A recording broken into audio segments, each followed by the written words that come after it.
കൃത്യമായ ബോധമുള്ളവരാണെങ്കിൽ അമേരിക്കയുമായി ആണവ പദ്ധതിയിൽ ഒരു കരാറിലെത്തുന്നത് സാധ്യമാണെന്ന് ഇറാൻ വിശ്വസിക്കുന്നുവെന്ന് ട്രംപ് ഭരണകൂടവുമായുള്ള രണ്ടാം ഘട്ട ചർച്ചയ്ക്ക് മുന്നോടിയായി വിദേശകാര്യമന്ത്രി അബ്ബാസ് അരഗ്ചി പറഞ്ഞു.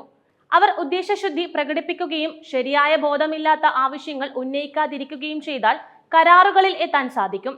റഷ്യൻ വിദേശകാര്യമന്ത്രി സെർജി ലാവ്റോവുമായുള്ള ചർച്ചകൾക്ക് ശേഷം റഷ്യയിൽ നടന്ന വാർത്താ സമ്മേളനത്തിൽ പറയുകയായിരുന്നു അരഗ്ചി. കഴിഞ്ഞ ആഴ്ച ഒമാനിൽ നടന്ന കരാറിനെ കുറിച്ചുള്ള ആദ്യ റൗണ്ട് ചർച്ചകളിൽ അമേരിക്കയുടെ ഗൗരവം ഇറാൻ ശ്രദ്ധിച്ചുവെന്ന് അരഗ്ചി പറഞ്ഞു. രണ്ടാം റൗണ്ട് ചർച്ച റോമിൽ ഒമാൻ വിദേശകാര്യമന്ത്രി ബദൽ അൽ ബുസൈദി വഴി നടക്കുമെന്നും ഇറാൻ വിദേശകാര്യ മന്ത്രാലയ വക്താവ് എസ്മയിൽ ബഗായി പറഞ്ഞു.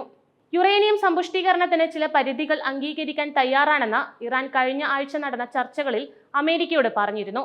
എന്നാൽ പ്രസിഡന്റ് ഡൊണാൾഡ് ട്രംപ് വീണ്ടും ആണവ കരാർ ഉപേക്ഷിക്കില്ലെന്ന് ഉറപ്പ് നൽകേണ്ടതുണ്ടെന്ന് ഇറാനിലെ ഒരു മുതിർന്ന ഉദ്യോഗസ്ഥൻ ചൂണ്ടിക്കാണിച്ചു. ഇറാന്റെ ആണവ പദ്ധതി സമാധാനപരമാണെന്ന് പറയുന്നുണ്ടെങ്കിലും കൂടാതെ അണുബോംബ് നിർമ്മിക്കുക എന്നതാണ് ലക്ഷ്യമെന്ന് പാശ്ചാത്യ രാജ്യങ്ങൾ പറയുന്നുണ്ടെങ്കിലും അമേരിക്കയുമായി ഒരു കരാറിൽ എത്തിയില്ലെങ്കിൽ ഇറാനെ ആക്രമിക്കുമെന്ന് ട്രംപ് ഭീഷണിപ്പെടുത്തിയിരുന്നു. അതേസമയം ഇറാനും അമേരിക്കയ്ക്കും ഗുണകരമാകുന്ന ഏത് പങ്ക് വഹിക്കാനും മധ്യസ്ഥത വഹിക്കാനും സഹായിക്കാനും റഷ്യ തയ്യാറാണെന്ന് ലാവ്റോവ് പറഞ്ഞു. ചർച്ചകളെക്കുറിച്ച് ക്രെംലിനെ അറിയിക്കാൻ പ്രസിഡന്റ് വ്ളാഡിമിർ പുടിന് ഒരു കത്തുമായി ഇറാൻ പരമോന്നത നേതാവ് അലി ഖമേനി അരഗ്ചിയെ റഷ്യയിലേക്ക് അയച്ചിരുന്നു. അടുത്ത കുറച്ച് ദിവസങ്ങൾക്കുള്ളിൽ അരഗ്ചി ചൈന സന്ദർശിക്കുമെന്ന് കൂടുതൽ വിശദാംശങ്ങൾ നൽകാതെ ഇറാൻ സ്റ്റേറ്റ് വാർത്താ ഏജൻസിയായ IRNA റിപ്പോർട്ട് ചെയ്തു.